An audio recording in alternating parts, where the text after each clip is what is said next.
வணக்கம்.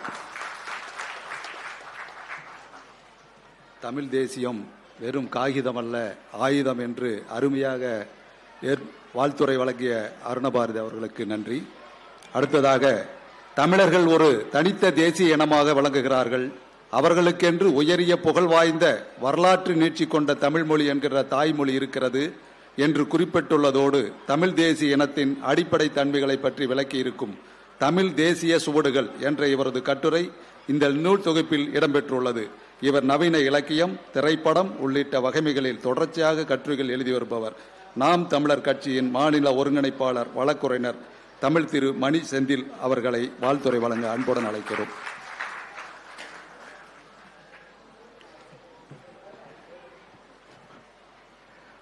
மேடையிலே இருக்கின்ற அண்ணன் உள்ளிட்ட அனைவருக்கும் வணக்கம். தாய் தமிழ் உறவுகள் உங்கள் அனைவருக்கும் எனது காலை வணக்கம். இந்த புத்தகத்தை பற்றி பேசுறதற்கு முன்னாடி ஒரு முக்கியமான விஷயம். டிஸ்கவரி புக் பேலஸ் நிறுவனர் ஐயா வேடியப்பன் அவர்களுக்கு எனது மனமார்ந்த நன்றியை முதல்ல தெரிவிச்சுக்கிறேன். ஏனென்றால் தமிழ் தேசியம் என்பது இங்கே தீண்டாமைக்கு உரிய ஒரு பொருளாக இருக்கிறது. எனது தம்பி செந்தில்நாதன் பேசினப்ப சொன்னார், 2016ஆம் ஆண்டு நாங்க வந்தப்ப இருந்தது. தமிழ் தேசியம் என்ற பெயரில் ஒரு புத்தகம் கிடையாது. எங்குமே எங்க தேசிய தலைவர் மேதகுவே பிரபாகரன் பற்றிய புத்தகங்கள் அப்ப இல்ல. சிறு சிறு புத்தகங்கள், சில புத்தகங்கள் தான். ஐயா மணிரசன், ஐயா கீவே போன்ற புத்தகங்கள் மட்டும்தான் நமக்கு கிடைக்கும். தமிழ் தேசியம் இங்கே பயன்படுத்தப்படாத ஒரு சொல்லாக, தமிழ் தேசியம் என்பது தீண்டாமைக்கு ஒரு உரிய சொல்லாக இருந்தது. ஒரு நவீன தீண்டாமை, குறிப்பா அறிவுலகத்தில். இங்க தமிழ் தேசியம் பேசிடக்கூடாது, அது ரொம்ப பிற்போக்குத்தனமானது, அது அடிப்படையே இல்லாதது, அது முற்போக்கு பின்னவீனத்துவத்திற்கு மற்றும் எல்லா விதமான முன்னோடி தன்மைகளுக்கும் அது எதிரானது என்ற ஒரு போக்கு. தமிழ் தேசியர் என்று சொல்லிக் கொள்ளவே ஒரு அச்சம். ஆனால் அது 2009 இன அழிவிற்கு பிறகு அது மாறத் தொடங்கியது. அண்ணன் சீமான் ஒவ்வொரு கதவையாக உடைத்துக் கொண்டே வந்தார்.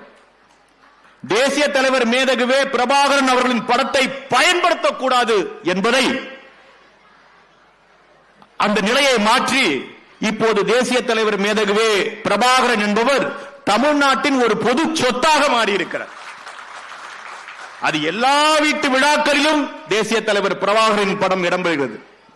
அதே போல தமிழ் தேசியம், ஐயா மணிரசன் போன்றோர் எண்ணற்ற பல தியாகங்கள், அண்ணன் தமிழரசன் போன்றோர் எண்ணற்ற பல தியாகங்கள் செய்து காப்பாற்றி வைத்திருந்த தமிழ் தேசியம் மிக எளிதாக அதிகாரத்தை பிடித்தவர்களால் எள்ளி நகையாடப்பட்டது, ஒதுக்கப்பட்டது, ஓரங்கட்டப்பட்டது, அரங்குகளுக்குள்ளே அடைத்து வைக்கப்பட்டது. அந்த கதவை அடித்து உடைத்தது அண்ணன் சீமான். அடிச்சு உடைச்சு திறந்து விட்டார். இதே புத்தக கண்காட்சியில் அவன் தம்பி செந்தில்நாதன் சொன்ன மாதிரி, எங்களுக்கென்று ஒரு அரங்கம் கிடைக்காதா, எங்கள் புத்தகங்களை விற்பதற்கு ஒரு அரங்கம் கிடைக்காதா, ஒரு பார்வையாளர்கள் கிடைக்காதா, இருக்க மாட்டாங்களா என்ற நிலையை மாற்றி இன்று உருவாகி இருக்கிறது. அதற்காக பாப்பாசி இங்கே வந்திருக்கின்ற நிர்வாகிகளுக்கு எனது மனமார்ந்த நன்றியை தெரிவித்துக் கொள்கிறோம். நாங்கள் ஒரு வளர்நிலை தத்துவத்தை சார்ந்தவர்கள் அல்ல, கிட்டத்தட்ட 2000 ஆண்டுகளுக்கு மூத்த தமிழர் என்கின்ற ஒரு தேசிய இனத்தின் தத்துவ கருத்தியலை தூக்கி பிடித்திருக்கிறோம். இங்க தமிழ்நாட்டில் இருக்கின்ற எல்லா அரசியல் கட்சிகளும் சரி, பல்வேறு அமைப்புகளும் சரி, தங்கள் அறிக்கையிலே தமிழர் என்ற சொல்லை பயன்படுத்துவார்கள், தமிழ் என்ற சொல்லை பயன்படுத்துவார்கள். ஆனால் தமிழர் என்ற தேசிய இனம் என்ற சொல்லை பயன்படுத்த மாட்டாங்க. ஐயா மணிரசன், ஐயா கீவே போன்றவர்கள் இதுக்கு விதிவிலக்கு. ஆனால் ஒரு வெகுஜன அரசியல் கட்சியில அதன் அறிக்கைகள்ல தமிழர் ஒரு தேசிய இனம் என வரையறை செய்து அதை நிறுவி இன்று நிலைநாட்டி இருக்கிற நாம் தமிழர் கட்சியும் அண்ணன் சீமானும் இதற்காக கொடுத்த விலை ரொம்ப அதிகம், ரொம்ப ரொம்ப அதிகம். இதற்காக நாங்கள் எதிர்கொள்கின்ற ஏச்சல், அதோட கேலி, கிண்டல், அவமானம், அவதூறு, இது போன்ற எதிர்ப்புகளை சந்தித்துதான் இந்த புத்தகத்தை அண்ணன் பாலமுரளிவர்மன் கொண்டு வந்திருக்கிறார். அண்ணன் பாலமுரளிவர்மன் இந்த புத்தகத்தை தொகுப்பதற்கு அவர் அடைந்த பாடுகளை பற்றி இன்னொரு புத்தகம் எழுதலாம். என்னையெல்லாம் வந்து காலையில தம்பி கட்டுரை இன்னைக்கு வந்துருமா, அண்ணன் பேரை பார்த்தோன்னே பயமா இருக்கும். அந்த அளவுக்கு எல்லாருக்கும் ஒரு நெருக்கடி கொடுத்து அந்த கட்டுரைகளை சேகரித்து தொகுத்து அதை அழகுற வடிவமைப்பு செய்து இன்று டிஸ்கவரி புக் பேலஸ் வெளியீடாக வந்திருக்கிறது. இது நமக்குள்ளாகவே, நான் அண்ணன் பாலமுருகன் கூட சொன்னேன், நமக்குள்ளாக வெளியிட்டு இருந்தால் கூட இந்த அளவுக்கு சிறப்பு இருக்காது. இன்னைக்கு ஒரு பொது பதிப்பமாக இருக்கக்கூடிய டிஸ்கவரி புக் பேலஸ் மூலமாக இன்று தமிழ் தேசியம் ஏன் எதற்கு எப்படி என்ற அண்ணன் பாலமுரளி அண்ணன் தொகுத்த இந்த நூல் வெளிவந்திருக்கிறது என்பது ஒரு வரலாற்று சிறப்பு. இது எங்களுக்கு தொடக்கம் மாதிரி இருக்கு. ஏனென்றால் இந்த புத்தக அரங்கு, இதில் உழவிக் கொண்டிருக்கின்ற மாபெரும் அறிவுஜீவிகள் எல்லோராலும் ஒதுக்கப்பட்டவர்கள். நாங்கள் அண்ணன் சீமான் என்ற மனிதன் வரலன்னா நாங்கள் அனாதைகள். நாங்க எங்களுக்கு எங்கேயும் இடம் இல்லை, யாரும் எங்களை ஏத்துக்க மாட்டாங்க.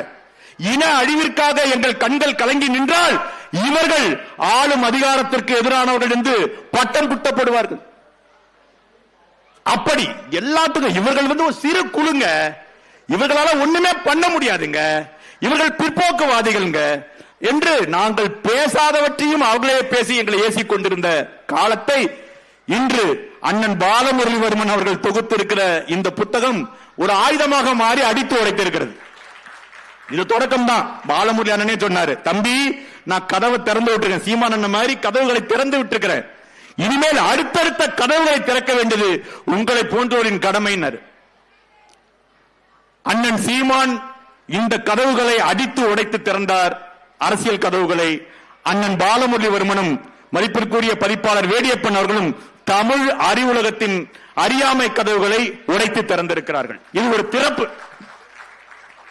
அதே போல ஈழத்திலிருந்து வந்திருக்கின்ற நண்பர் தீபச்செல்வன், ஈழத்திலே நடந்தது ஒரு இனப்படுகொலை, அதற்கு இணையான இங்க ஒரு படுகொலை. நாங்கள் தமிழர் என்று சொல்லக்கூடாது, அடையாள படுகொலை. தமிழர் என்று யாரும் இங்க தமிழ்நாட்டில் சொல்லக்கூடாது. தாய் தமிழ், எங்களுடைய தாய்மொழி தமிழ் என்று எங்களால் பேச முடியாது. அப்படி பேசினால் நாங்கள் பிரிவினைவாதிகள், மொழி வெறியர்கள், சாதி மூலம் இனத்தை கட்டமைப்பவர்கள். எப்படிப்பட்ட அவதூறு! அப்படிப்பட்ட அவதூறுகளுக்கெல்லாம் பதிலாகத்தான் இந்த நூல் இன்று வெளிவந்திருக்கிறது. குறிப்பாக 2009 இனப்படுகொலைக்கு பிறகான இந்த காலகட்டம் தமிழ் தேசியத்தின் விழிப்புணர்வு பெறுகின்ற ஒரு காலகட்டமாக இருக்கிறது. இது ஒரு கருத்தியல் மட்டுமல்ல, இது விடுதலை கருத்தியல் மட்டுமல்ல, மாறாக உலகமெங்கும் இருக்கின்ற பல்வேறு தேசிய இனங்களின் விடுதலைக்காக பேசுகிற ஒரு தத்துவ கருத்தியல் தான் தமிழ் தேசியம் என்பது. அதற்கான ஆதாரங்கள், பல்வேறு விதமான வரலாற்று பூர்வமான ஆதாரங்கள் இந்த புத்தகத்திலே நிரம்பி தம்புகிறது. தமிழர்களுக்கு ஒரு மிகப்பெரிய ஒரு பிரச்சனை இருக்கிறது. வாழ்நாளில் யாரையும் கொண்டாட மாட்டோம், இறந்து போன பிறகுதான் நம்ம கொண்டாடுற ஒரு நிலையில இருக்கிறோம். அதே போல இந்த புத்தகமும் அப்படி ஆயிடக்கூடாது. இந்த புத்தகத்தை வெளியான நாள் முதல் நாம் ஒவ்வொருவரும் ஏந்தி செல்ல வேண்டும். அண்ணன் சீமான் கருத்துக்களை நாம் எப்படி கொண்டு போய் பட்டி தொட்டிகளில் சேர்த்தோமோ அதே போல அதற்கு இணையாக இந்த புத்தகத்தையும் நாம் எடுத்து சென்று அனைவரிடம் சேர்க்கணும். அண்ணன் சீமான்ட்ட ஒரு மிகப்பெரிய ஒரு நூலகம் உண்டு. அந்த நூலகத்துல நாங்களே களவாட வேண்டிய பல புத்தகங்கள் அங்க இருக்கும். அபூர்வமான புத்தகங்களின் சேகரிப்பாளர் அண்ணன் சீமான். புத்தகங்களை படிக்கின்ற அரசியல் தலைவர்கள் இங்க ரொம்ப ரொம்ப குறைவு. ஆனால் எந்த புத்தகத்தை படித்தாலும் அதை படித்து விட்டு உடனே தம்பிகள்கிட்ட பத்தி பேசி, அதை படிங்கடாடே, அந்த புத்தகத்தை எடுத்து படி, இந்த புத்தகத்தை படி என்று சொல்லி எங்களை எல்லாம் படிக்க தூண்டிய மிகப்பெரிய ஒரு பெரும் மகனாக அண்ணன் சீமான் இருக்கிறார். இதுல நானு தம்பி இடுமோன கார்த்தி, தம்பி செந்தில்நாதெல்லாம் கட்டுரை எழுதுறோம்னா எங்களுக்கு பின்னாடி ஒரு மாய விசை அல்ல, ஒரு வெளிப்படையான ஒரு அறிவு விசை எங்களை இயக்கி கொண்டிருக்கிறது. அது அண்ணன் சீமான். இதை சொல்றது எங்களுக்கு எந்த பிரச்சனையும் இல்லை. ஆனால் இப்படிப்பட்ட ஒரு தத்துவத்தை சமூக ஊடகங்களில், அரசியல் களங்களில் இது வெகுஜன கோட்பாடுகளுக்கு எதிரானது என்று கட்டமைக்கக்கூடிய இந்த காலகட்டத்தில் தான் தமிழர் என்கின்ற ஒரு தேசிய இனம் என்பதை நிறுவி அதை உறுதிப்படுத்துவதற்காக இந்த புத்தகம் வெளிவந்திருக்கிறது. அன்பிற்குரிய உறவுகளே, உங்களுக்கு ஒன்றே ஒன்று இறுதியாக சொல்லிவிட்டு விடைபெறுவேன். தமிழர் என்கின்ற இனம் என்று சொல்லாதீர்கள், தமிழர் என்கின்ற தேசிய இனம் என்று சொல்லி பழகுங்கள். ஏனென்றால் தேசிய இனம் என்று சொல்வதில் நமது இறையாண்மை கருத்தியல் அடங்கி இருக்கிறது.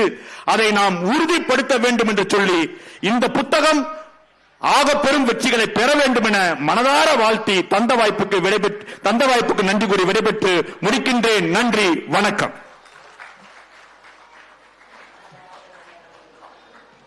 வழக்குரைஞர் மணி செந்தில்.